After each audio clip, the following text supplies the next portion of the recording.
that does about Is going to try for another Willow. Will it hit? No! the trickle part will make sense. And you might wonder, well, why did Lacey...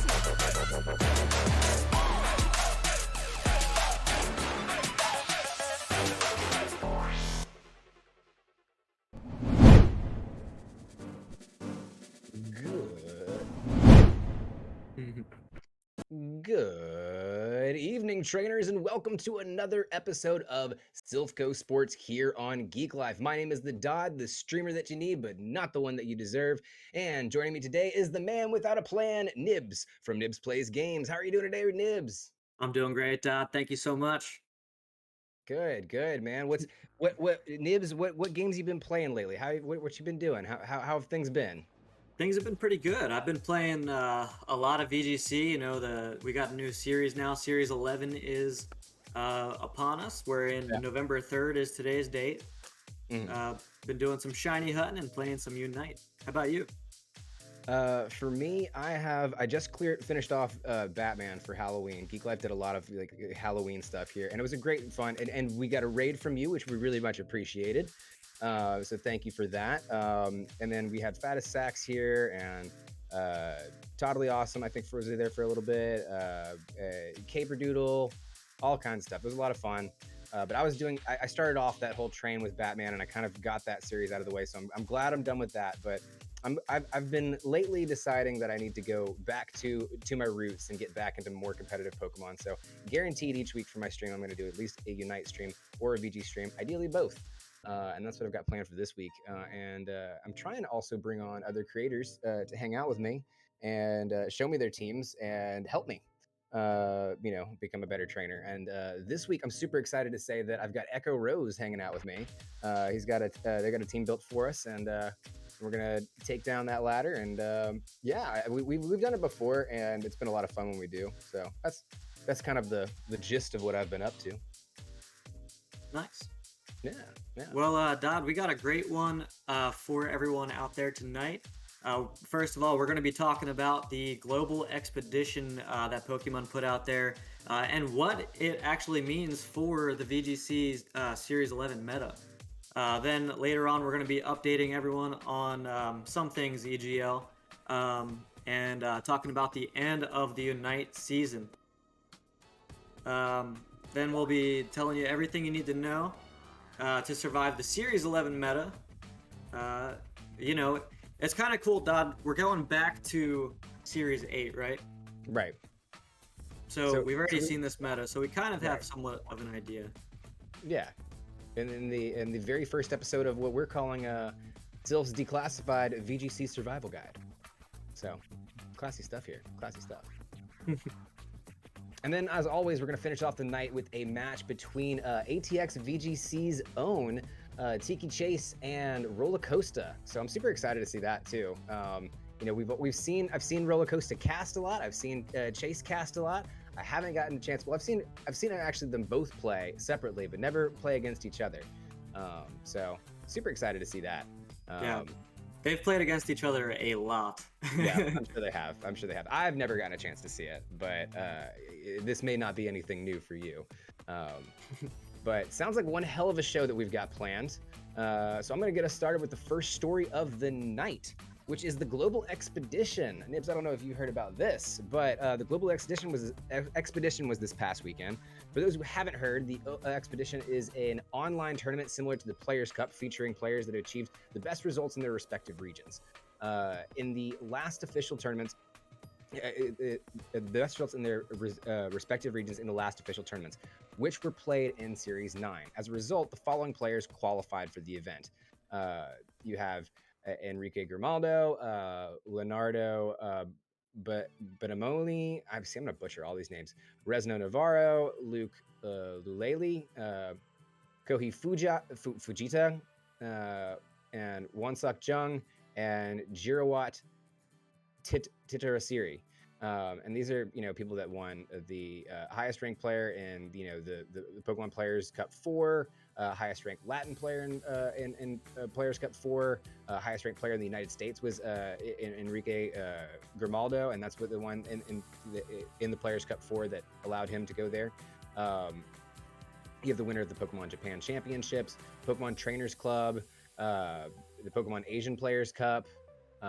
So a lot of really, really awesome, really talented VGC players that have obviously proved themselves in, the Players Cup expeditions, which, are hard just to even qualify in general, let alone, actually win them. However, the really strange thing about the Global Expedition was that this was actually played in Series 11. And it's technically the day before Series 11 was announced. So these are all Series 11 teams that were used in the Global Expedition. Of course, we know that Leonardo Banamoni from Italy was the one who took the top place with a Sun team, Groudon, Incineroar, Venusaur, Regieleki, Umbreon, and Charizard there. So very interesting teams here. But as you can see from like these top 5 results here, a lot of the same stuff, right? You see a lot of Incineroar, of course, a lot of Venusaur, a lot of Regieleki, a lot of Charizard, a lot of Grimmsnarl, really. I know that you're happy to see that, Nibs. Oh, yeah. And then Zacian is in there pretty frequently too, as well as Groudon. So definitely an interesting picks for this first kind of big high scale tournament in the Series 11 meta, and notably a lot of Sun, right? Nibs, does this mean that a new Sun meta has dawned upon us? Well, Don, as you can see, all these players are great. All these players have great achievements, right? And all of them obviously very well know how to play the game of Pokemon. Right. As you mentioned before. So these players went into this event without knowing that it was going to be Series 11, right? Like, obviously they knew what the rules were going to be, but they didn't know that Series 11 was going to get announced the next day.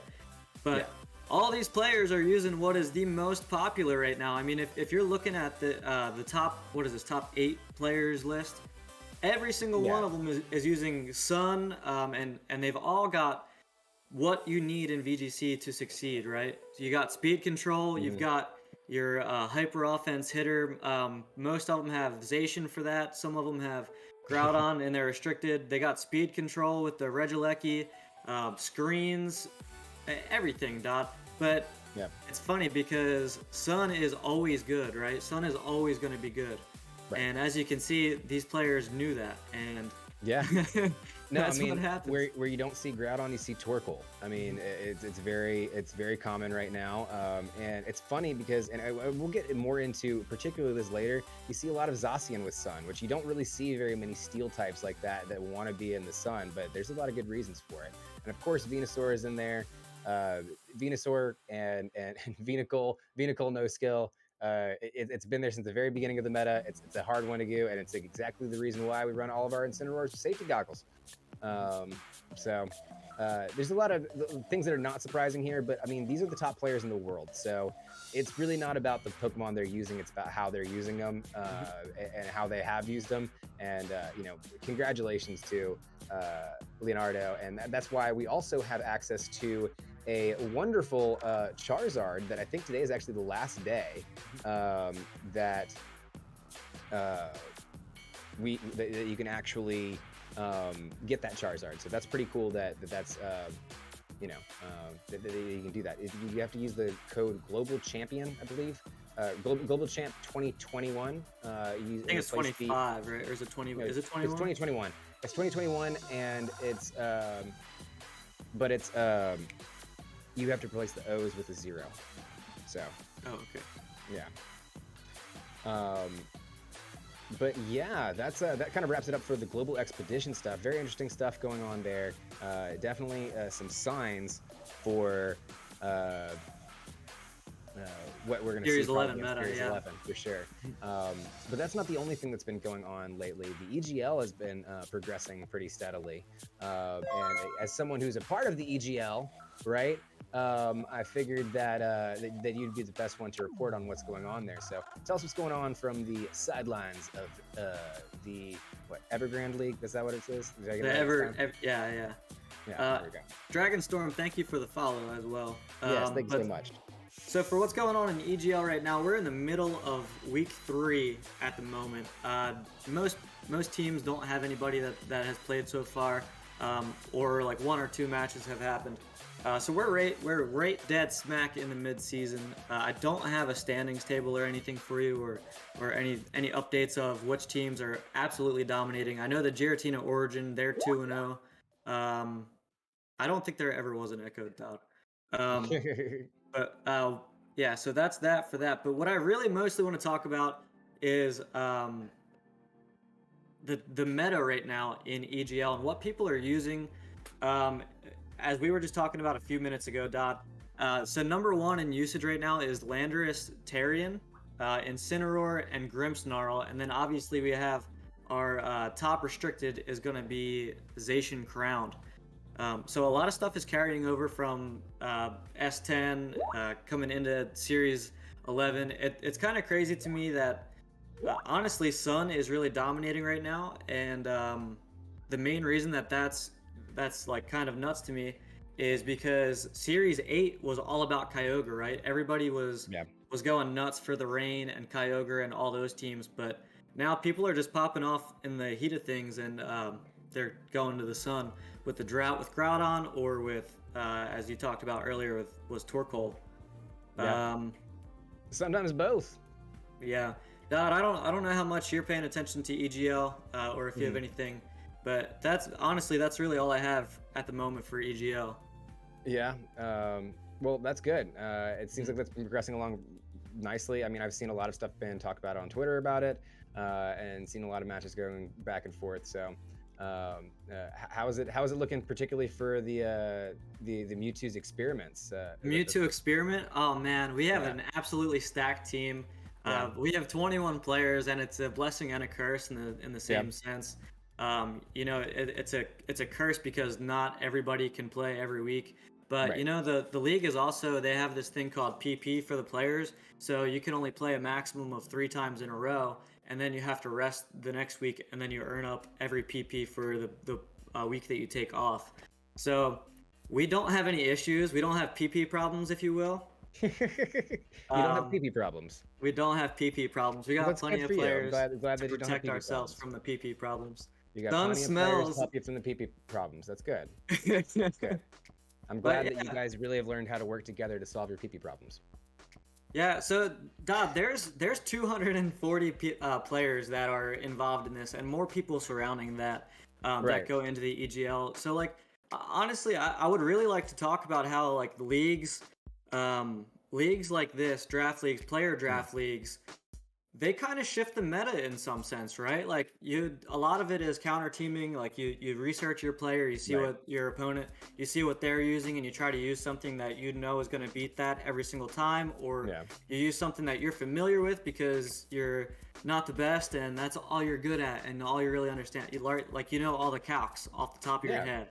Well, I mean, like the VGC scene is very, it's big, but it's also really familiar. Like a lot of people know people through there. You're, like now that I've been in the VGC scene for like little over a year, I'm like 1 degree connections away from like A drive. Like it's not that hard to find people that do, because like that's how close the community is.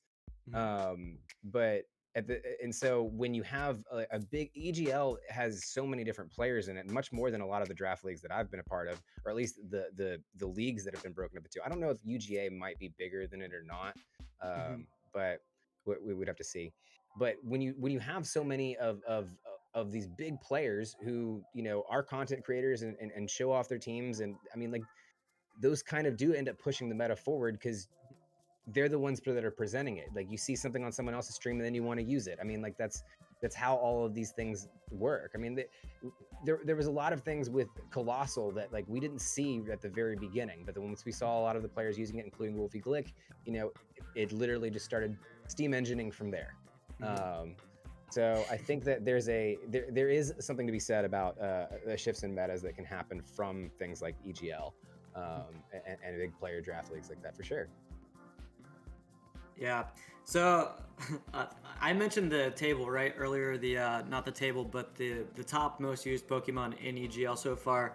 The top 2 are Intimidate users in Lando and Incineroar. Yeah. And then number 3 is Grimmsnarl, a screen setter. And Yeah. the most common spread on Grimmsnarl right now is just Spirit Break, double screens, and Thunder Wave. So that's I know I'm making some hand motions over here. I don't know Nibs yet. He is a tryhard, I think. Oh my goodness. Shout out to Nino Poke Bros in the chat there. And up smash. It's time to play 7 Degrees of A Drive. I don't want to play that. I don't. Nader, thank you for the follow. Yes, thank you so much, Nader92. Appreciate that. But yeah, what was the question? Was there a question? I don't think there was a question, but we were just kind of talking about how, you know, number 1 and 2 right now on the most used Pokemon for the EGL. They're both Intimidate users, and then the very next one is the Screen Setter and Incineroar is the top, right? I mean, it's it's top actually Landorus. It's Landorus. Landorus is top in Incineroar. So you can have some places where you can see a little bit different sides of the meta. I mean, that's not that much of a difference, but it's something, right? You know? Yeah, I'm gonna drop this table here in the chat. Yeah. It's a Google Doc. Mm-hmm. And that way everyone can see like the usage stats and like what's good. It shows everything too, like how many times has it been used, the percentage of that, the win percentage, week by week, and then all the Pokemon that have been used so far. It's a really cool chart, and honestly, there's some surprises on there. Like, honestly, dude, it's a Series 11 format here for the EGL, right? And Lapras is number 36. So, like, you have a whole bunch in here that are just definitely flip-flop. You have Landorus Therian doesn't make it even on the top. Believe it or not. Oh, no, it does. It's the top. It's in the third. Okay, never mind. I missed that. Yeah, it's a bunch of stuff switched around, really. Zacian is moved down 2 spots to a number 4 spot. Grimmsnarl's moved up. So it does show you, I think, when you can be comparative between the regular meta and then you can get stuff like this from EGL, I think it allows you to really understand a more detailed analysis of what these Pokemon are good for, and sometimes even practice against them. You know, like people try to use tricky teams there. That's where you're going to find the best players. So yeah. I think it's very interesting to see its effect on the meta, and yeah, for sure. Speaking of metas, though, Unite's season is officially ending, and this means that they have a tier system now, a tiered list at least, that has been finally sealing up here. This ranked season, which began running since Unite originally launched on Nintendo Switch in July, has been full of ups and downs, including unbalanced Pokemon and bugs that had certain moves do things that developers definitely didn't originally intend them to happen. And last Wednesday, we got the official word via Unite's Twitter page that Season 1 will come to an end on November 7th. Regardless of how far you are from top placement, Unite will automatically mark your highest mark and give you rewards based on points once the season ends. Here are all the rank rewards that players can receive dependent upon their ranks. Beginner rank gets 2,000, Great rank gets 4,000, Expert rank gets 6,000, Veteran rank gets 10,000, Ultra rank gets 15,000, and Master ranks gets 20,000 AOS tickets, respectively. You have until 6:59 p.m. Central Time on November 7th to reach your highest point of the season, and you should try to get it done early to avoid any cutoffs or server errors once the season ends. With that said, we've seen a lot of mons throughout the season, and the official tier list that we have has turned out to be pretty interesting. As you know, we're showing it up here on the screen. You can see, of course, you get the S tier mons. You got my boy Cindy sitting right there, nice and pretty at the beginning. Eldegoss, Greedent, and Lucario. A tier being Mr. Mime, Snorlax, Sylveon, Talonflame, Venusaur, and Zeraora. Oh my, what a redemption story Venusaur is. In the B tier, you have Blastoise, Blissey, Charizard, Cramorant, Greninja, Mamoswine, Ninetales, Pikachu, Slowbro, and Wigglytuff. Don't know how many of those are really, really B tier. I think there's a couple of them that I'd probably bump up to A tier, but hey, it's not my tier list, right? C tier is Crustle. I don't believe that Crustle is a god, or he was a god at least until he was nerfed.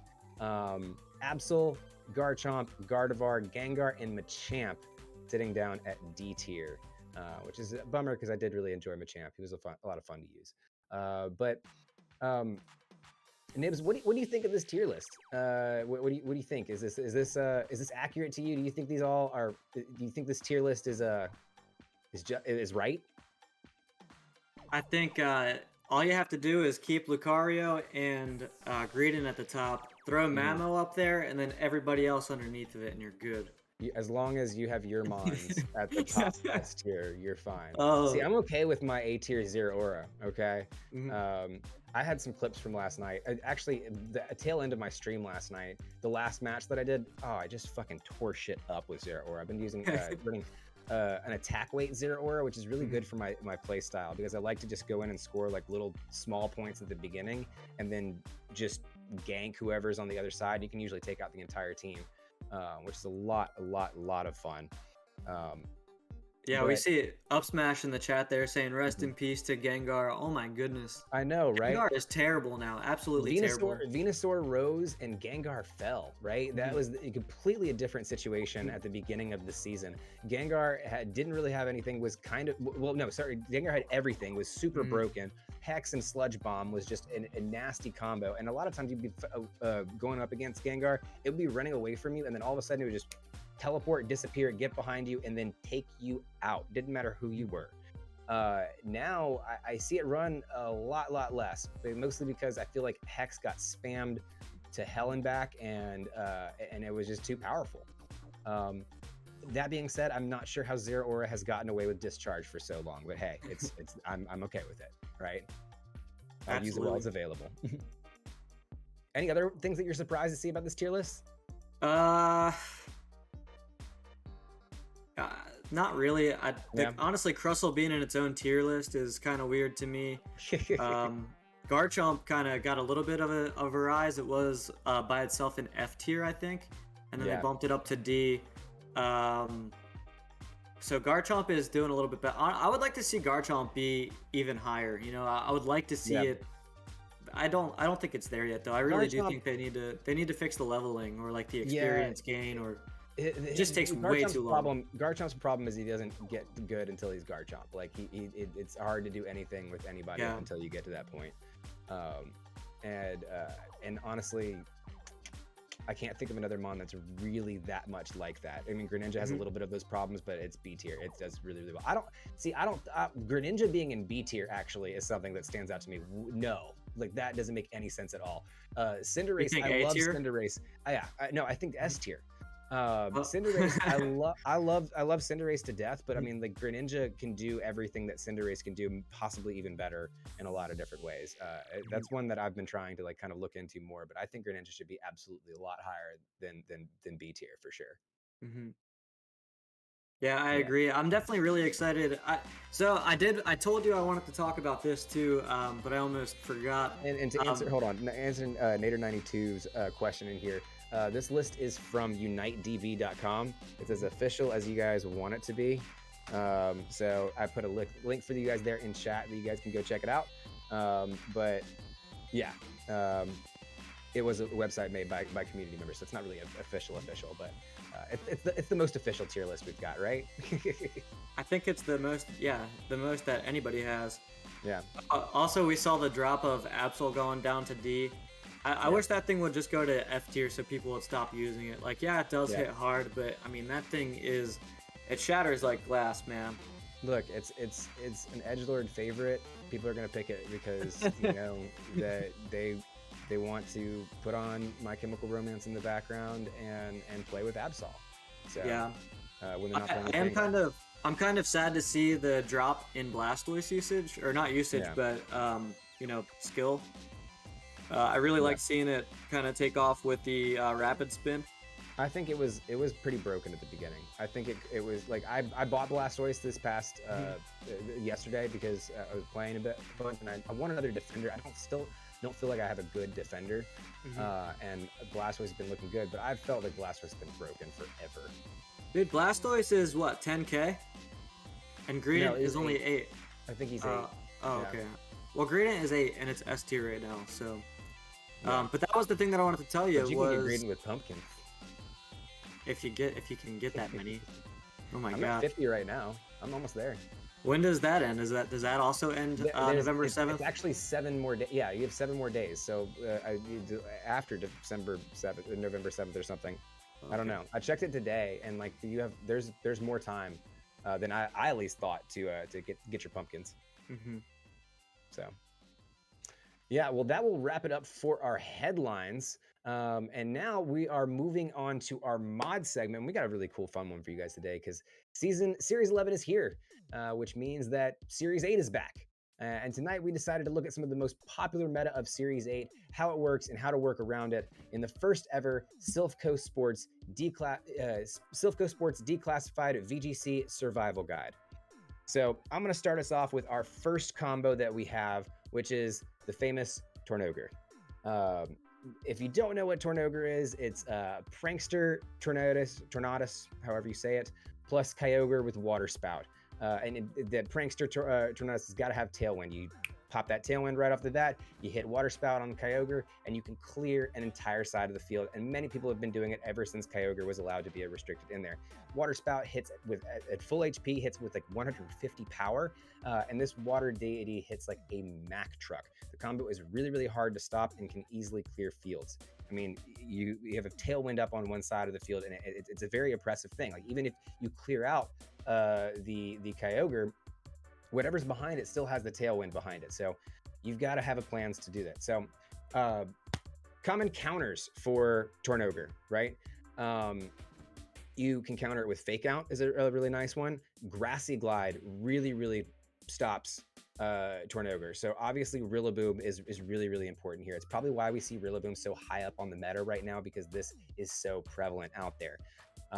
Also Gastrodon and Lapras, hard counters to it. Lapras, especially with hydration, you can sit there and just eat those Water Spouts up. Let it heal you if you want. But yeah, that's the first one we got up there. Nibs, you got us with our second one. What's next in the declassified VGC guide? Yeah, man, we got Sun Zacian coming in hot. It's a Sun team. Sun teams are typically run with like Torkoal, Venusaur, Charizard. In this sense, it's going to be Zacian, but oftentimes you can also see like a Groudon Sun team. Those are pretty good as well. Oftentimes, the Sun teams are going to have a Landorus Terrian with a Lumberry in order to hit those other Sun teams. And also, if you're trying to run the mirror, you're going to need to make sure that Venusaur has Weather Ball in order to take out the opposing Venusaur. But I'm now seeing some Charizards recently where they're running Ancient Power so they can max Rockfall my Charizard. And that is horrifying. That's absolutely horrifying. But Behemoth Blade for Sun Zacian hits so hard. You don't have to worry about the Groudon Precipice Blade miss if you're using the Zacian combination. Venusaur Sleep Powder, easy enough to say. You just put it to sleep. You know, you got the sun up, you got the chlorophyll ability. You're going to outspeed your opponent. You're going to put them to sleep. They're going to take a little nap. Also, Venusaur gives you the Vine Lash, and Charizard as well gives you the residual damage with Wildfire. Torkoal is really good in Trick Room, so even though Sun especially with Zacian, Hot Dog as Up Smash is calling it, even though that's known as being hyper offense, if your opponent sets a Trick Room, they're not necessarily safe because you have Torkoal, and Torkoal hits very hard. Torkoals these days are running Heat Wave, Eruption, they can have Burning Jealousy, they can also have Body Press. I think the thicker, stronger Torkoal, they need to have the Body Press, and the Body Press is I just got destroyed the other day in Nino Pokebro's tour, the money tour that he had last Sunday. Torviv ended up 2v1ing me. I had Zacian and Incineroar, and Torviv had Body Press Torkoal, and I couldn't do it. I couldn't get the job done. Just because Torkoal is so good. But if you're going to counter Sun Zacian, as I said earlier, the mirror is the way you want to do it. Weather Ball Venu helps get it done. Some of my friends earlier are talking about Rotom Heat is a really good way to shut it down. I love me some Easy Bake Oven. Honestly, Rotom in general. Oh god, my cat just knocked everything over. But if you're talking about Rotom, even Rotom Wash is really good, and that also gets access to like Ally Switch is pretty good again because you're trying to get your opponent to miss their max moves, and Ally Switch is a really good way to stall out Dynamax. So I'm a part of the Ally Switch is not broken fan club. So, Yeah. No, but yeah, I've been known to use Ally Switch a couple of times. Yeah, I've done it before. yeah. And then the last thing I want to talk about for counters is literally fire types with safety goggles. Yeah. Or also rain can counter it in the right sense. You were talking about Torn Ogre just a minute ago. If you're running Torn Ogre, then you need Tornadus with Rain Dance or something else with Rain Dance. That way you can, if they switch in the sun, you can just Prankster reset the rain. Yeah. So those are kind of sort of your ways around it. I do not recommend using Lapras as a sun counter because Charizard just goes right through it. So yeah, no, yeah, that's one to definitely watch out for. In the right conditions, if you can set it up. I've had some times where I've set up against a Charizard, and you can, if you play it right, you can go through it. But of course, anything you play right, you can get through it. But, yeah. So Dad, you want to talk about one Solar Beam in the sun will do a lot of damage, especially when it turns into max whatever the grass one is. Max Overgrowth. That's the one. Well, Dad, do you want to talk about the next one? Yeah, number 3 on our list of the Silph's Declassified VGC Survival Guide, tips to surviving Series 8. I mean Series 11. Calyrex Shadow Rider is going to be something that you're definitely going to pop up against, and 9 times out of 10, it's going to be running with an Indeedee next to it that gets Psychic Terrain. The reason for this is it prevents priorities attacks from going into the opposing trainer, which is really nice when you're running something like Calyrex Shadow Rider, who can knock out both of them with a nice Ghost move, and then just kind of snowball from there with the Grimnay bonuses. Reasons why this works so well is because Psychic Terrain is annoying. Psy Spam is annoying. Astral Barrage is also annoying. And so these guys, you know, they really run well together. I run a bunch of different teams with this combo, and I do love it. It can be offensive, it can be supportive, and I love Mons that can do that. I love Mons that can be there to help out, but also can fire back. And Indeedee is definitely one of those, especially on Psychic Terrain with that Psy Spam. Some good counters for Indeedee Calyrex. AV Rillaboom really does another stopping it hard. You've got the fake outs well, you can't do any fake outs there, but if you can reset the terrain, then you can start doing your priority moves, your fake outs, your grassy glides, and all that kind of good stuff. So make sure that you can have a Rillaboom that is slower than Indeedee to make sure that, you know, when those situations do happen, you can get that priority grassy train off. Incin also helps out a lot there too, being a dark type. And this is one of the few times where you actually use Incineroar's dark type move instead of just fake out and fire crash, or heat crash, or whatever that is. Flare Blitz. Flare Blitz, that's what it is. Porygon 2 with Eerie Impulse is also another really nice one. It's a normal type. It doesn't, you don't have to worry about it with Calyrex Shadow Rider, and you can just get off Eerie Impulse after Eerie Impulse and really reduce it, nerf it into Oblivion. And of course, those are going to also work on Indeedee as well, so you can kind of roll with both of them there. And of course, Porygon 2 can set up Trick Room, it can recover, it can do a lot. We all love Porygon 2. So those are some counters for Calyrex and Indeedee, but definitely watch out for it in Series 11. Nibs, you got number 4, which is your creeper pick, actually. What you got for number 4?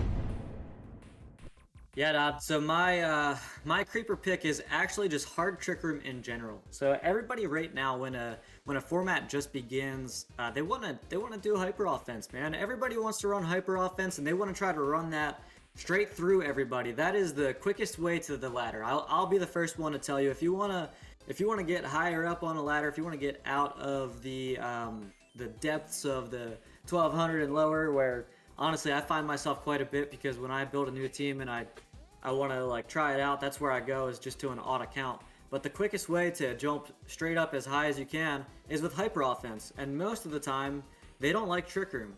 So if you build around hard Trick Room and you can get it to work, obviously you said that earlier, if you can get it to work, it's obviously working. But yeah.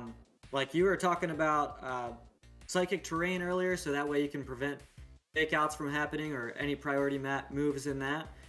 So one example of hard Trick Room would be like Calyrex Ice instead of Calyrex Shadow. Yep. I would probably recommend putting something like a Porygon 2 on that team because you're going to want to counter that Calyrex Shadow as well. But you can get your way around Sun. You can get your way around Rain. By the way, Calyrex Ice gets Seed Bomb.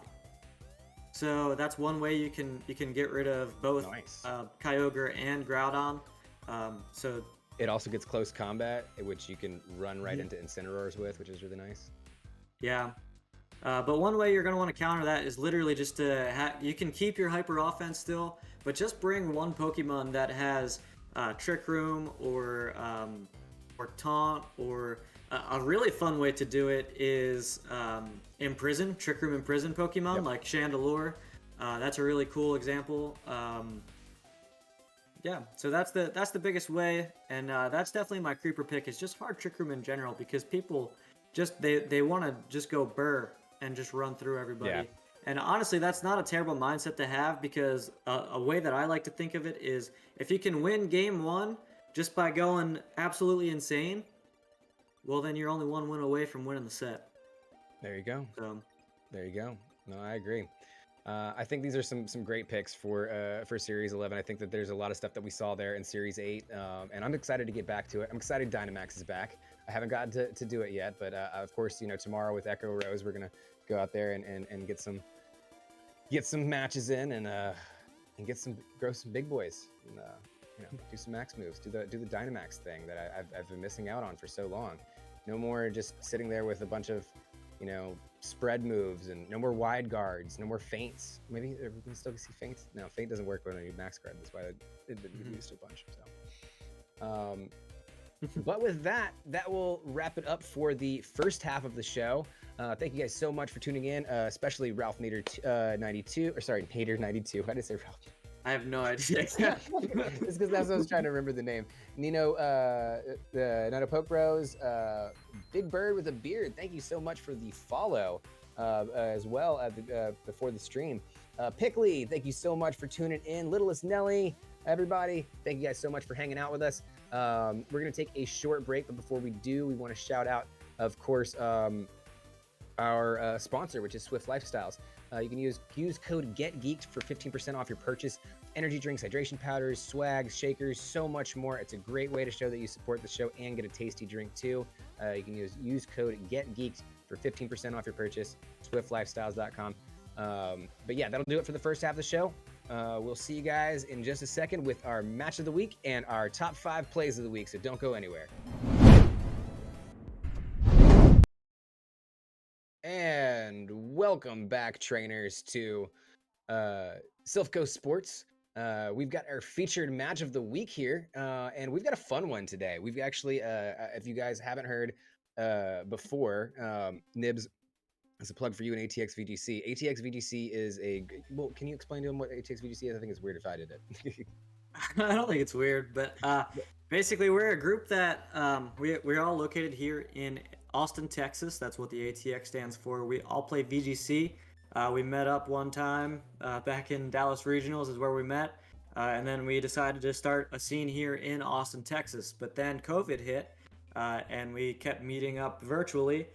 We turned into, we started doing community member battles. We didn't really have a community. We opened a Discord, and then people started coming in, and we went live on Twitch and commentated each other's battles. But now it's the 4 of us, myself, 2 of the competitors that we're about to commentate here now, Rollacosta and Chase Tki, and Gemma. And yeah, we're very excited to do it. We've been doing it for over a year and a half now. Next month is actually our year and a half anniversary of being affiliate on Twitch. Nice, congratulations. Yeah, so I'm very excited about everything that the community is and has become, and since day one, it's just been so much fun, and the people in the community are just very wholesome. Yeah, and hopefully, we can get to some live events here in ATX soon. Things are looking good for that, and things are looking in the right direction for that, so I'm hoping that could be the case. But Yeah. Anyways, this match though is between Tki Chase and Rollacosta, two of the casters for ATX VGC. I've seen them a bunch. They're great guys. Tiki is like the damage calc wizard extraordinaire, right? And Rollercoaster qualified for like the Players Cup, didn't he, or something like that? Like Rollercoaster's just good.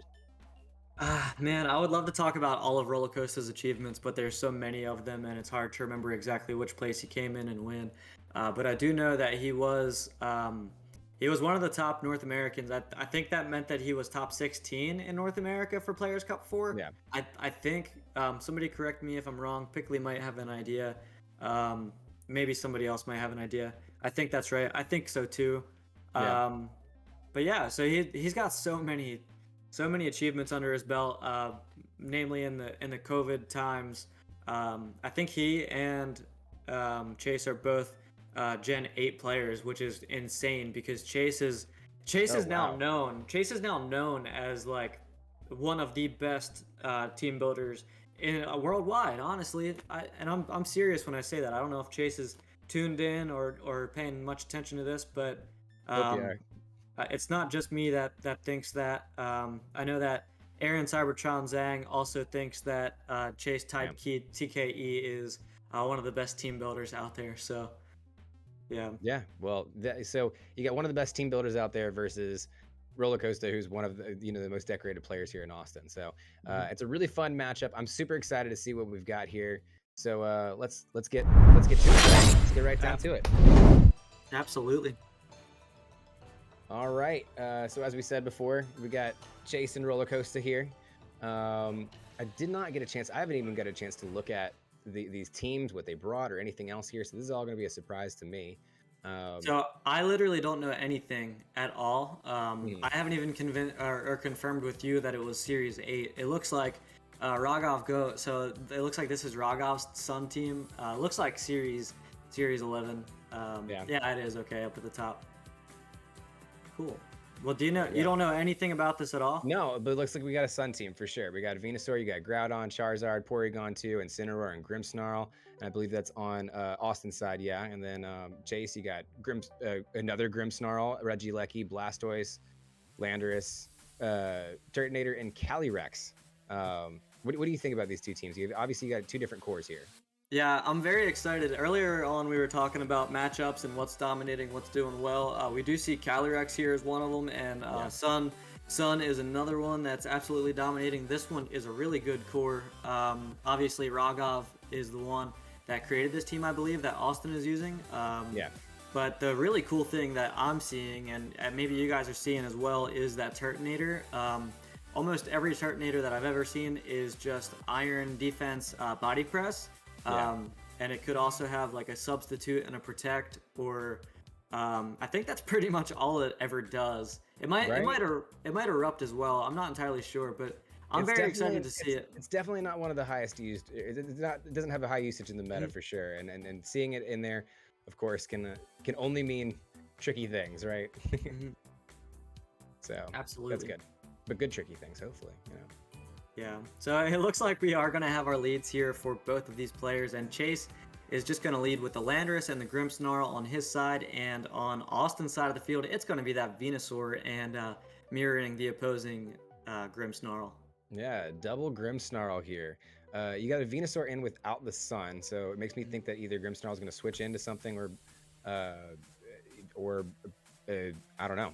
There's a lot that you could do here, actually. You got Groudon in the back there, so there's a possibility you could switch in the Groudon, get the Sun off, and start sleep powdering everything. But Grimmsnarl, you're one of the Grimmsnarl's aficionados out there. There's a lot you can do with Grimmsnarl. Like you could be there to set up screens, or you could do some really tricky shit. So the majority of them are using like Thunder Wave screens and Spirit Break right now. We are going to see that Landorus switch out, and Turtonator is going to come in. Don, I would absolutely love to talk about all the amazing things that Grimmsnarl can do, man. We are going to see that Turtonator switch in for that Landorus, and Venusaur is just going to go straight for the Dynamax here. And honestly, like, that was kind of a risky thing because it's holding the weakness policy and not the Koba Berry. So like, Chase could have just gone for like a max airstream, and it could it would do a lot of damage, but with the screens up, it wouldn't KO, and the policy would be procced. But Yeah. you got to watch out for crits every now and then. They'll sneak in and get by. But we are going to see screens get set up here for both players. Vine Lash is going to come out into the Grimmsnarl doing about 45% HP. And setting up that Vine Lash is Rollacosta and his Venusaur. Yeah, I think this is definitely a good turn one here for Rollacosta. You got your Venusaur out there. You don't have your Sun set up just quite yet, but it looks like you really didn't need it, Tiz. You ended up with putting out a lot of damage on the other side. You got that Vine Lash off, and so you can just start doing that chip damage if you need it, or now you can just start wrecking stuff. Or you can throw in Groudon and make sure that you're going first. Yeah, I think Austin is definitely in a really good position here. Chase kind of put himself on the back foot, or kind of not necessarily put himself on the back foot, but he allowed Rollacosta to take like a half a step forward there by switching out his Landorus. Although that Vine Lash going into the Landorus would have done a lot of damage, but instead it went into that Grimmsnarl anyway. So we are going to see Turtonator here go for that Protect. And then following that is going to be that Thunder Wave from Chase and his Grimmsnarl going into the Venusaur. Ooh. So now the Sun is really going to keep it right exactly what its normal speed is. And we are going to see that Max Quake going into that Turtonator, but really not doing much. Not doing a whole lot through that Protect in any way. We are going to see a special defense boost though. So that is nice there for Rollacosta. Vine Lash damage is going to come out obviously as well. Yeah, special defense boost, definitely helping out things there, but not getting very much off of that Turtonator is definitely not what you want to see. But maybe that's probably the best that you can do in this situation. The paralysis, I think, could be big, but I don't know if it's really going to affect things at this scenario with what's on the field right now. I don't know if that paralysis is really doing too much, other than hopefully maybe stopping Venusaur from attacking at some point in time. Yeah, we are just going to see the second set of screens getting set there for Chase. The Reflect's going to go up for the Grimmsnarl. Vine Lash is going to go into that Turtonator, not doing a whole lot of damage. Probably predicting a switch in, knowing Rollacosta, probably for that Landorus there. And we are just going to see a Swords Dance come out from the Groudon. Burning Jealousy is going to come out right now, though. Oh my goodness, that was a great time to use that as the stats were boosted for Groudon. And now Groudon is going to get burned. Oh my goodness. Great move there by Chase. That was really impressive. Yeah. And especially because the Venusaur can't get burned here either. Not that it would really matter for a special attacker like Venusaur, but yeah, I mean, honestly, you pretty much neutralize that Swords Dance there with that one burn. Ooh. So that's a great play. Yeah, that's a really good point there in the chat. I see Pickley talking about how the weakness policy does get procced because of the Burning Jealousy. But as long as we're talking about like statuses, all the appropriate Pokemon have the appropriate statuses on them right now, right? Like the Venusaur is not going to benefit from Chlorophyll because its speed is now where it normally is, and once Drought is gone, it's just going to be half speed. But we do see that Sleep Powder going into the Protect there for the Turtonator. Rock Slide's going to come out from Groudon and only going to go into this Grimmsnarl. Let's see if it's enough. Even if it's not, it should be enough after Vine Lash anyway. So Grimmsnarl does get the flinch there, so it doesn't get to drop the Spirit Break into the Venusaur, and it is going to go down after that Vine Lash. Just putting that Grimmsnarl in, I think, is obviously the momentum's already on Austin's side, and now it's really getting into a strong pace here. The Turtonator, obviously, it's impressive how much it's been able to survive, especially with super effective attacks going into that slot. But honestly, its only achievement right now is getting that burn off on Groudon, and if Groudon's going to still continue to get these moves off, it's not going to last in there much longer. Yeah, so these two players here, they know each other very well, right? And they know how each other play better than anybody does. So one thing that makes me say that is Austin is going. He went for the Vine Lash super early, right? So Chase hasn't gone for a Dynamax yet. So he's been very patient and he's just kind of waiting everything out. We did see that Sleep Powder go into the Landorus, but the Landorus is very famously known for having that Lumberry. So Chase is just going to go ahead and set up a free Swords Dance right now. And then honestly, he's probably even free to next turn just go for like a Max Airstream. But this time we're going to see Precipice Blades come out from that Groudon and go into only that Turtonator. That Turtonator is still living, and it's going to set up an Iron defense. Nice. That Turtonator, very, I mean, it has one of the highest defenses in the game, I believe.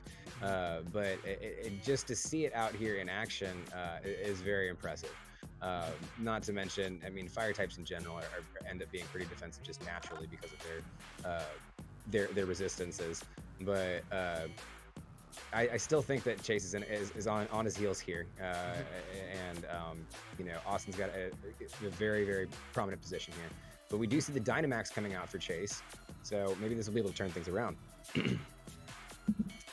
And it looks like we're going with Landorus, Big Lando, after making sure that we didn't get that sleep powder off and proccing that berry. We're going to get that Big Lando. That's a good way to start to even these odds. A Max Guard coming out from Lando, obviously, I'm guessing to stop the sleep powder, which coming right into that slot once again. And we see the Rock Slide coming off from Groudon. Of course, it's going to go into the protected slot there, but I think it's just enough. Is it enough to put in Turtonator? It's still not. It's still not. Body Press from Turtonator coming off to the Groudon. It's going to take it down to just below half health. Proccing the Berry on Groudon. And yep, that's probably bringing it just up. I think probably a little bit more than what it was just last turn. But the Sunlight is gone now. And Turtonator is able to survive another turn. It looks like, is Vine Lash already over? Yeah, it looks like it's over. And yeah. Turtonator makes it. Wow, that was really impressive. Yeah, so something else to note is that both players here, you're looking at Austin's team here, right? And he's got all 4 Pokemon remaining. One of them is stunned, one of them is paralyzed, one of them is burned. He's got 2 Pokemon in the back. Chase just started his Dynamax, and now is the time where he's going to just kind of go after these Pokemon. So you just mentioned that Drought had ended, and Chase went for the Max Guard to prevent that Sleep Powder from happening and outspeeding. So Chase is in a really good situation now where he's just free to just go for a Max Airstream, probably into this Venusaur slot. And I think that's exactly what we're going to see. Exactly what happens. Yep. The speed shift is going to be a big factor in this afterwards, especially in this late game coming in here. So, but you did waste a turn with Dynamax with Max Guard, but if you pick up, if you can knock out a Venusaur with the Max Airstream, you're in a good spot. Precipice Blades coming out from Groudon, and of course it's going to go with the fact that it's not going to do anything to anybody because Lando's flying type. So. Yeah, absolutely, and that Turtonator getting that Protect off, so it's got the leftovers and it's going to heal up a little tiny bit, but Austin still has Grimmsnarl in the back with the screens. He has Porygon 2 in the back with the Eviolite, so it's very, very strong and very, very bulky. So the rest of Austin's team here, this game is very much not over for anybody. Definitely a big shift in the momentum of the game for sure. Because but beforehand Austin was just dominating this, but now there's actually a chance of it. We see the Scary Face coming off from Grimmsnarl, so that's going to actually put its speed back down because it's going to harshly put it. Harshly follow up. Precipice Blades not affecting Landorus again, but we don't know if it's enough to get Turtonator in, and it is enough to get Turtonator in. Finally, the Turtonator goes down, but saluted well. It fought valiantly. Jeez. Max Airstream again coming off into the Groudon, and that's going to take it down. So, yeah. So Austin, after this turn, Austin is now just going to have 2 Pokemon left, just like that. So as I was saying earlier, these two players know each other so well, and they know they have very good strategies. They're both very talented players. So Chase really just had to wait out the Dynamax and the G-Max Vine Lash, and then go for the Dynamax with the Landorus. And now we have Calyrex is about to get. Actually, I think that was the last turn of Dynamax there. But we still have a restricted Pokemon and a boosted Landorus. It's neutral speed right now, which doesn't really make a difference because it's gonna. This Porygon 2 is probably just gonna get a Trick Room up anyway this turn. But yeah, that's pretty much it. I don't see how it wouldn't. Helping Hand on Lando. If it can knock out the Porygon, then that would be nice. Grimmsnarl gets the Reflect up, so I don't know if that's going to neutralize out this Helping Hand. And then you get the Earthquake coming off of Lando. Is it enough to take out Porygon 2? It looks like it's enough to take out Grimmsnarl, but Porygon 2 survives. Calyrex hangs on with a Focus Sash, and the Trick Room gets off. And Grimmsnarl's in there too. I guess you're behind a little bit of its health right there in the corner. Let's see what I can do. Wrong way. It's in the red. It's in the red. It's in the red. Okay. So we got a helping hand onto Landorus again. And we see an ice beam coming off of Porygon too.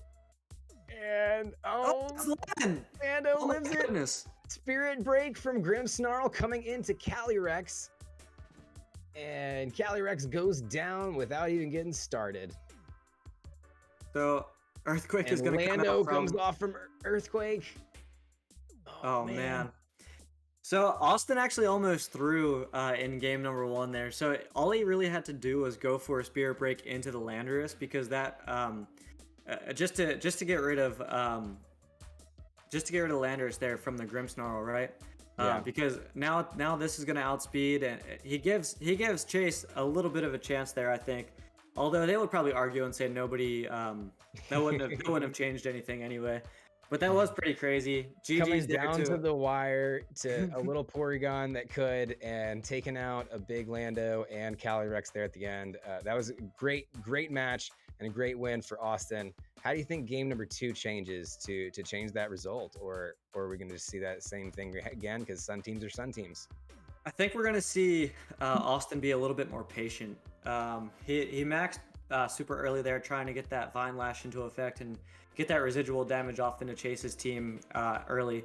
And I think that he might wait a little bit more and try to sit back and grab that Landorus as quick as he can. Maybe bring Incineroar this time to try to get some Intimidate drops into the Landorus itself.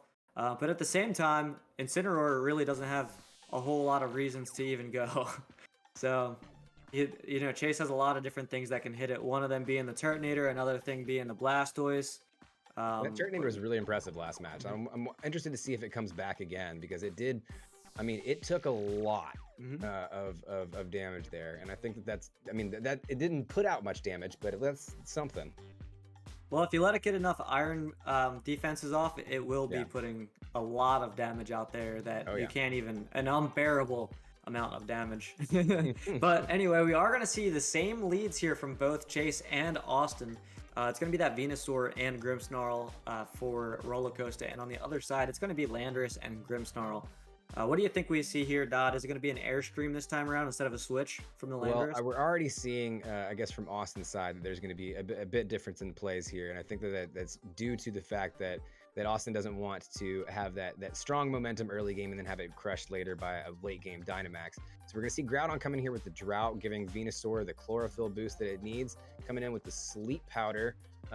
Chase is going to actually a Dynamax right here. So completely different strategies with switching sides. I mean, last time Chase swapped in, this time Austin swapped in. Last time Austin Dynamax, this time we got Chase Dynamaxing. So big Lando, coming in on Chase's side. And we are going to see the Thunder Wave come up on Grimmsnarl into Venusaur, which is going to bring it back down to that normal speed. And Venusaur coming off with a Sleep Powder into Grimmsnarl, and Grimmsnarl is going to take a nap. Yeah, so I'm kind of impressed that Venusaur is still going to outspeed even while being paralyzed. We are going to see a Max Quake come out into the Venusaur this time around, just doing a little bit of damage. Venusaur is going to stay alive. I think that was a free Airstream there from the Landorus, where you can outspeed it next time. Now, that too. You're still going to underspeed the Venusaur here in this time around, based on that last turn. You obviously don't know that going into turn number 1, but we are going to see that Grimmsnarl that's asleep just switch out now, and the Calyrex is going to come in for a replace. If I were to guess, I would say we're going to see a Swords Dance here from the Groudon, and it is just going to be that Sleep Powder to get rid of that Lumberry for the Venusaur. I think it was critical there that he went for the Max Quake instead of the Max Airstream, because that speed boost might have been enough to get him over where Venusaur was, and that Sleep Powder wouldn't have been the issue. Yeah, but that Sleep Powder is still not really going to be much of an issue because the Lumberry gets rid of the sleep, and now Venusaur is going to be knocked out, so there's no more sleep for the rest of the game. To worry about. There you go. Yeah. So we do see that Swords Dance come from this Groudon here. But this Groudon is going to have to figure out a way to be faster. And it's funny that I say that, because we know that Austin has the scary face on the Grimmsnarl, so Yeah. airstreams, not getting airstreams off, I think will eventually come in to harm you, because this Groudon is the thing that's attacking you, and you don't really need a ground boost from there. But That's for sure. That's for sure. Looks like we're going to get a protect from Groudon right off the bat. Not wanting that Groudon to get hit. And we see the reflect coming out from Grimmsnarl, making sure that that side of the field is nice and safe. And we see a Will-O-Wisp coming off from Calyrex. Very interesting. You don't see Calyrex with Will-O-Wisp very often. And a max airstream, of course, we thought we were going to see it coming into the Grimmsnarl, taking it down to about half damage. So I think about as best a turn as Austin could ask for there, and kind of ending that Dynamax and riding that out. And Rollacosta's still got Dynamax left in his back pocket, so... Hey, I think I said that. I predicted that going into this game number 2, that Rollacosta is going to play this one a little bit more patient, because he didn't like the way that it felt when that Landorus kind of stalled it out and then clicked the max button later on, and it couldn't get knocked out in the end. Austin was still able to pull it off and was able to win. Right? Yeah. He was. You got that right. I was looking at what he was doing over here for this next turn, but we're gonna swap in for Porygon, so not worrying about the light screen here, even though we got Calyrex on the other side. Porygon's gonna get the download, and we're going to max Groudon. Yeah, that's kind of an interesting play. I guess swapping the Porygon too. You don't want to go for Scary Face just yet, maybe, and you're trying to set up Trick Room for the next turn. That way you outspeed for the next 5 turns. I'm not entirely sure. You can just play the swap game if you're Chase here, but the max, the Groudon is just going to take a Will-O-Wisp, and it's going to be burned. But we're probably just going to see a bunch of defense boosts come out anyway. It's going to be a bunch of max Quakes. Swords Dance is going to come out from the Landorus there for Chase. And that Landorus is going to go up to a +2. Rockfall coming out from the Groudon on Rollacosta's side of the field into the Calyrex, doing very underwhelming damage after being burned. Yeah, it did get that Swords Dance off earlier, but that's really coming down to just neutral damage at this point. So, Groudon's not doing as much as I think that Austin was hoping. Because I mean, we didn't see the Will-O-Wisp last game at all. We didn't see Calyrex really do anything, so it was good on Chase to keep that in his back pocket there. We see Landorus coming back, and Grimmsnarl going out for Chase's side. Of course, that Grimmsnarl is still asleep from the sleep powder before. Calyrex using Protect. I'm gonna just try to wait these turns out with Groudon doing his thing, and a Max Quake coming out from Groudon into the Calyrex slot again, and it's gonna bring it just a bit down into the red, but still staying alive there and giving a special defense boost all around to that side of the team. Porygon 2 coming with Ice Beam into the Grimmsnarl slot and not doing too much damage. Calyrex going to take a little bit of that Sandstorm damage, so really Calyrex just barely hanging on there, but it's still got the speed advantage over Groudon, and I'm not quite sure. It's a precarious position. I don't know how much more Calyrex can get out of it though, because like there's no, at this point Groudon can definitely withstand a Astro Barrage. Yeah, I definitely agree. I think Austin is actually in a surprisingly very good situation here, but Chase is just trying to mitigate the Dynamax there and mitigate the damage output from the Dynamax. You have the banned Landorus, or the burned Landorus that is in this moment, so you're doing pretty good on that. And I think if you're Austin, what you want to do is just keep going for Quakes in the positions that you can. So in other words, this is where I would go for like a Max Quake into Calyrex, but a Rockfall there, that does a lot of damage that I didn't expect to do that much damage. And then Porygon 2 taking out Calyrex there with the Ice Beam. I think Rollacosta was predicting an ally switch there, and that's why he didn't go for a Max Quake. He went for a Rockfall, and why he Ice Beamed the Calyrex slot, because that doesn't hurt him in any way. Yeah. But he could have just won the game in that situation. Yep. That would have definitely, if an ally switch there, would have taken the whole thing out. So I think that was a smart play on both ends. And then we see Turtonator in the back. This was such a problem last game, and now you don't have Dynamax to even deal with it. So that's definitely an interesting one. How do you get around Turtonator at this point? Yeah, I think exactly what Austin is doing in this moment. You're just gonna need to click Swords Dance through the burns. Yeah. I mean, they're gonna get the screens up eventually when that Grimmsnarl does wake up, if it gets the opportunity to. But I think what Rollacosta is doing right now, he's a very intelligent player, and he knows what to do. He's just getting that damage off into that slot over there, trying to get rid of the Landorus.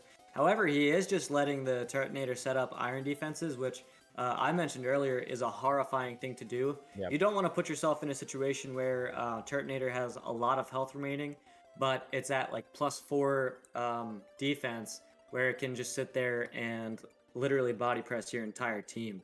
I love doing this with Corviknight, especially because it's got such a great moveset too. You can add Tailwind in there. You could add a bunch of other different stuff, but like Turtonator, even bulkier Mon, I believe, and especially being a fire type as well. You know, you gotta love those defensive fire types. And oh man, I do think this is I'm still not sure though how you get around the Turtonator at this point late in the game, especially with those iron defenses building up.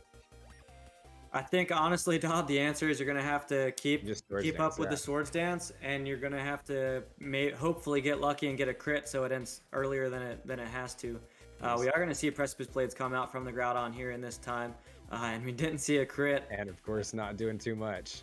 Yeah, and that Ice Beam from the Porygon 2 going into that Landorus, that is gonna be enough this time around to get the knockout. So this Turtonator is gonna have to put Chase on top of its shell, as we do see Body Press come out going into the super effective slot in the Porygon 2, but still not doing enough damage. It's going to need to get more Body Press or iron defenses off if it wants to take care of these Pokemon. But it's got the leftovers on it, and you can use another iron defense and really get into a bulky position. And there's just not much left that Austin has that can really deal with this Turtonator, other than just, you know, basically making your Groudon go Super Saiyan. Yeah, absolutely. And this Grimmsnarl has been taking a nap this entire time, as if instead of learning Gmax snooze, it decided to take a Gmax snooze. I guess so. And I think we're exactly what we thought we were going to see here. A Protect coming out of Turtonator, which Austin's going to take as a free chance to just get this Swords Dance off. Grimmsnarl still napping that Gmax snooze, and there's a Swords Dance coming off from Groudon. What burn? No burn now. And then Ice Beam from Porygon, not doing too much damage to Turtonator. Yeah. Well, the good news for Rollacosta here is that that Swords Dance, I think it's technically at what, like +6, but it's burned. So I think in reality that's like +3 or like +2 or something. The calcs are like really weird. I don't know exactly where the stat category puts that number.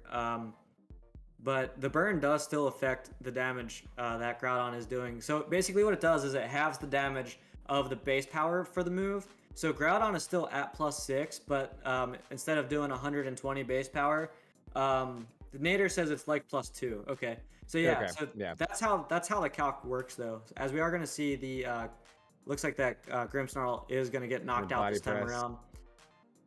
Oh, Body Press. Yeah, coming right into the Groudon, getting it to about half health, but proccing the berry, going to bring it right back up to where it was before. So they're definitely going to need a lot more Body Presses off of here iron defenses to get that Body Press doing what Chase needs it to be doing here. Yeah, but I think he's definitely going to be able to do that, or there's a chance, we should say, that he could be able to do that, as Turtonator does have access to leftovers and Protect. This Groudon is whittling itself down every turn as it is burned right now, but we're not going to see a Protect. We are going to see Precipice Blades go out and into that Turtonator, and that is going to be the end of the match there from both of these players. Body Press is going to come out. I'm confused. What's going on? I think we're just backed up a little bit there. Oh, okay. But yeah, so that was that's the end of that match, and yeah, we'll just go back to the desk real quick. What a match there. An incredible match. I mean, honestly, that was incredibly impressive by Austin and Chase on both sides. I mean, each match came down pretty much to the wire. You had 2 mons on Austin's side of the field over at the end of that second match, but I don't really think that they gave enough credit for how close that match really was, especially with Turtonator in that position.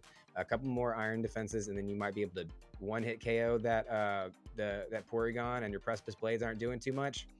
I think that could really change things around.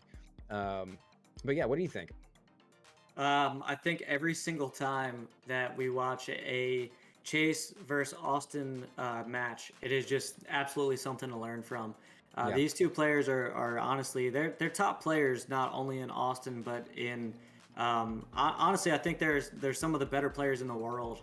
That I don't think it's much of a stretch to say that. I know they're newer players and newer to Gen 8, but these guys are they're just smart. Right. You know Chase as the calc guy. I got this thing where I always go, "What's the calc?"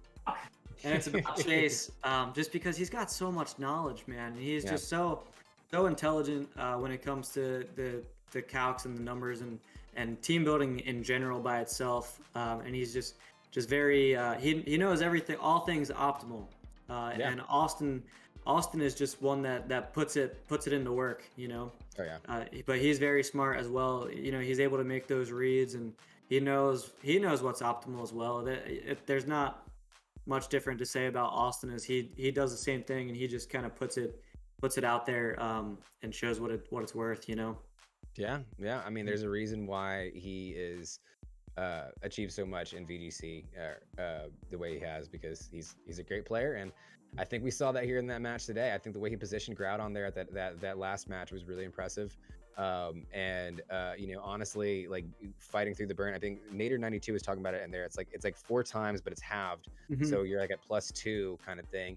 And at that point in time, you know, you really with Groudon on your side,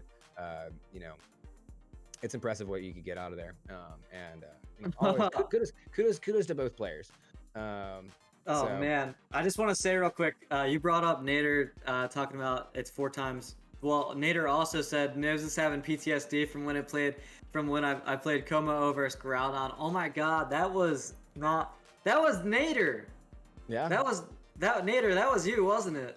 Oh my god. What did he say? I was on an absolute tear.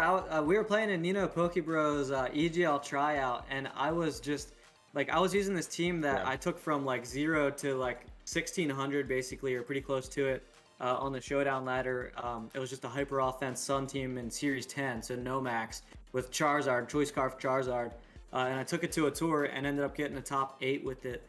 And Nader was the only one that was really able to just completely shut me down, and that's because he was using the Como which was essentially the same thing as the Turtonator spread there. It was 100% Como so strong. That was disheartening, man. The next time I saw Como, I need to see this team, because I love Como, and I haven't ever been able to get him to work because fairy type Pokemon exist.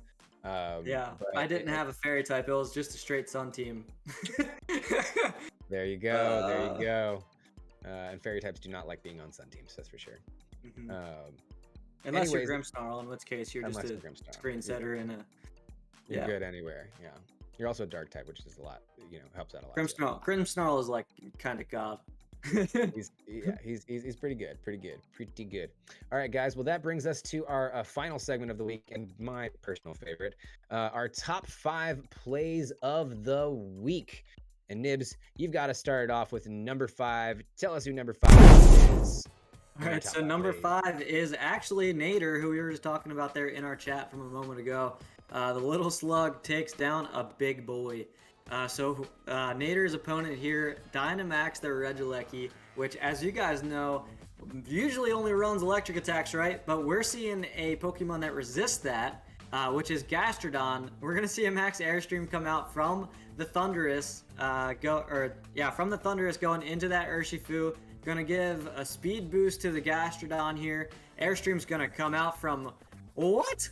We're gonna see Airstream come out from Regieleki. I'm not used to seeing that. That's gonna go into the Gastrodon, not doing a crazy amount of damage. That's absolutely insane. It's bulky Aleki though. We do see Earth Power go into that, and it's just gonna straight up take it out. that Dynamax Alecki is nothing if your name is Gastrodon. No, that little slug took out that gigantic, electric kaiju there. I mean, it's super impressive. It's super impressive to have a non-Dynamax Mon take out a Dynamax Mon in any situation, right? Well, I mean, there's some situations where it's kind of ridiculous, but yeah, just to think that one little Earth Power knocking down that Regieleki, also seeing that Regieleki use Max Airstream there. I don't. That was insane. Yeah, that's insane. That's pretty crazy. And just this whole turn is it's a wacky turn, but ending on that just crazy Gastrodon play, I think it really takes it home. And yeah, great job. Gastrodon was at +2. That's also one good thing to note. So it was a +2 Gastrodon. It was ready to go. It was ready to rock off, and then yeah, one little Earth Power, boom, takes it all the way down. Oh man, Airstream coming from Alecki, and take note of Nader's team as well. Something to note is we've been talking about Thunderwave Grimmsnarl so much in today's episode of Silph Co Sports, right? Well, Nader's team here has 5 Pokemon that don't get affected by Prankster or Thunderwave in general. Yeah. So very good team there from Nader, and a great play as well with the Earth Power taking down the Bouncy Boy as Up Smash is naming it there in the chat. Shout out to Up Smash as well for helping us produce this. Yeah. But yeah, what do you see here for number 4 there, Dodd? Number 4, we've got our friend Aldrich. Aldrich tweeted this out the other day, and he said, Blastoise is my new main, and we can see why. Of course, we love these Zapdos steals here at Silph Co, and that's exactly what we're about to get here. Blastoise coming into the middle, taking out the Zapdos, taking out I think 2 or 3 of the members over there, and then just running his little Shelly ass over there. The Dapper Snapper coming in, trying to go for the dunk. Is he gonna get it? He's definitely gonna get it. Clear the field. What a play right there. Just hiding out in the bushes with a little safari hat on. It's kind of, it's fitting for the situation. And so yeah, there you got a Charizard and an Absol in there. When you go in for the KO, and boom, slides in there, one ult, takes out the Zapdos. You see the Cinderace freaking out over there, and you're just gonna let the Zeraora deal with that, and go in, the Dapper Snapper, dunk it in. We were talking about that earlier. Boom. You were asking me what my opinion of the tier list was, and one of the things that I said was I really miss seeing Rapid Spin come out from the Blastoise and being as OP as it was upon entry for Blastoise in Unite. But here we're going to see exactly what I missed seeing. It's kind of hilarious, honestly. The entire opposing team just groups up together around Zapdos, and boom, in comes Aldrich Jan for the sweep of the other team and takes it home with, what did you say? The Dapper Snapper? The Dapper Snapper. The Dapper Snapper. Can we trademark that? Yes, yeah, we've got it. It's Geeklife property now. Boom. All right, well, that takes us to number 3 in the countdown. You've got number 3 in the countdown. Tell us what we got, Nibs. All right, we got Joy-Con for life with the Zapdos, Zard, Steal, and Score. We see Charizard donking it right there. It's level 14 right now, so we're at a really good point in the game. Zapdos is up and active for the last 10 seconds now, being attacked by the opposing team. Charizard goes up in the air and is just killing everything around it. Nobody is safe. Hide your family, hide your kids. Oh my goodness. Joy-Con for life is taking its opponents to school here, or their opponents to school here, and we're just going to see a full team wipe and a score there by Charizard. Oh man, GG's Joy-Con for life with the Zapdos steal. Yeah, absolutely impressive here. Joy-Con for life sent us a couple of ones. I believe that's Dragonstorm 1993 here in the chat. Boom, yeah, there we go. Confirmation. What a play here. I believe this ends up being a triple kill, but like honestly, the credit for everything on this team should go to Charizard here. Just absolutely wrecking shit. And I believe that the Zapdos gets stolen after this, and there's a score right afterwards. So utter domination with this Charizard play here by Joy-Con for life. Great, amazing play. Absolutely. So Dodd, bring us into number 2. There's a play that I needed to take 20 minutes of my life after watching it in order to figure out if it was real. I'm very excited for this one. So this next play can only happen in this one particular situation where it's needed right now. And so pay attention to everything that you see going on here, right? We're checking the teams. We're seeing how it's going. Okay, Kyogre is going to go for, I believe, a Protect here. Yeah, so we go for the protect, and we see Venusaur. Of course, you've already used your fake out at this point with Incineroar. You're gonna see Incineroar comes back, right? He throws out his own Kyogre. Okay, Venusaur is asleep, so you have to hope that Venusaur wakes up here. Your Kyogre protects, or the Kyogre side. Then you see that Venusaur wakes up, sludge bombs the own Kyogre. Now, why this is such a great play right here is because this is the only way the other side can win.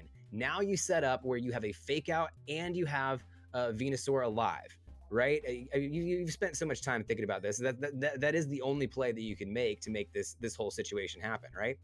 Yeah, so the big reason is you know that the Kyogre has to go for protect there just in case the Venusaur does wake up finally. So the reason being is because you have the fake out pressure. The Incineroar just came in, so you could fake out and then go for Frenzy Plant to KO the Kyogre.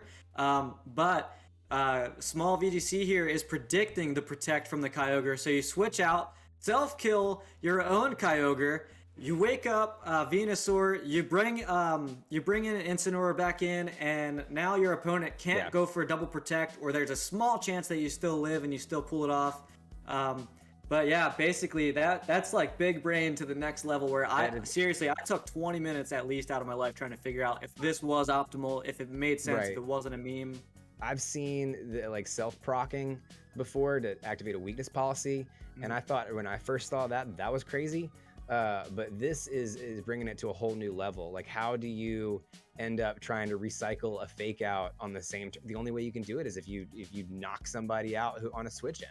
So really amazing big brain play there by small VGC, and I believe that was an EGL match, if I'm not mistaken. Yeah, it was small VGC playing for the Prism, the Necrozma Prism. Necrozma Prism. All right, with that, take us to the number one play of the week, Nibs. All right, so we have a good friend of mine here in another game of EGL. This is game number 3. This is the very last turn of the play. We got a Dynamax Tapu Fini for Quiver Dancer. Brings it all the way down to 2 HP, but it's at +2 special defense in order to survive that attack. Max Geyser comes back and returns, and it's going to be a one-hit KO for Quiver to pick up the win. And I believe their team actually ended up winning 4-3 this week. I believe that's true. Somebody correct me if I'm wrong. But either way, that was a big, important play there by Quiver Dancer. Shout out to Quiver there. I mean, like, one of the big things you look at here is you're starting off that turn at 58 HP and he hits it with a Thunderbolt and it's able to survive it at 2. That just does not make sense to me. I would never have been able to predict that would be the damage calc there, and being able to return fire with that max, what a play. And you can see the look on Quiver's face there, just absolutely shocked. We're shocked. Now, it was so it's got 2 Calm Minds off, so it's at +2 special attack and +2 special defense. So that crit did not matter in the end, but we did see the crit come through just for a little bit of emphasis there. After surviving on 2 HP at Dynamax, that's technically 1 HP, not at Dynamax, but it's really not, because you're kind of sort of having the double, because you wouldn't have had 58 HP to start with. But you get what I'm saying. That's so crazy. Yeah, it's so crazy. So Dodd, I think we have a special edition here. Did we get that on for this week? I don't know if we were able to get that special edition on at the last second. So, but we will hopefully be able to feature some of that particular edition next week. But let's go back to the main desk here and yeah, so a lot of really cool plays of the week. Big shout out to Nader92, Aldrich, Joy-Con for Life, Small VGC, and Quiver Dancer for contributing those clips. If you want to contribute clips, or you have a even better play that you've made that you want to submit for Silph Co Sports, please tweet at us. You can tweet at Geeklife. You can also join our Discord. If you below, there's just a big sign that says join the Nerd Herd, and there's a whole section just for Silph Co Sports where we can share those highlights as well there and find teammates for Unite matches, even best of 3. So we don't have very many people there just yet, but hopefully we will soon. Yeah, what do you think about the plays this week, Nibs? I think they were really incredible. That big brain play there from Small VGC is like just absolutely insane. You know I love always seeing the Zapdos steals as well. Two EGL matches featured, and we talked about EGL a little bit earlier. I would love to be able to cover EGL just a bit more if we were able to. There's so many people that are involved in EGL, and so many of them are my friends. So I love seeing those EGL clips. And you mentioned earlier, send us your clips, but also send us best of threes if that's something that, if you got a best of three and you're like, this is really cool, something really cool happened, or it was meaningful, or anything. It's a or a Unite match. If you can send us a Unite match. We would love to. We would love to commentate that as well. And send up smash cute ditto pics. And send up smash cute ditto pics. Exactly. We're also trying to expand this team as well. We are growing, so if you're interested in helping out with Silph Co Sports at all, please message us on Discord. Hit us up on Twitter. We would love to talk to you about it. We've got a couple of things that we could use some help with, and we definitely could use the support. But Littlest Nelly is definitely going to get you some ditto pics there, up smash. But yeah, that will do it for the show this time. Thanks you guys so much, everyone, for tuning in. A big shout out to everybody that was here in chat. We had Nader92, the Pick Lead, Dragonstorm 1993,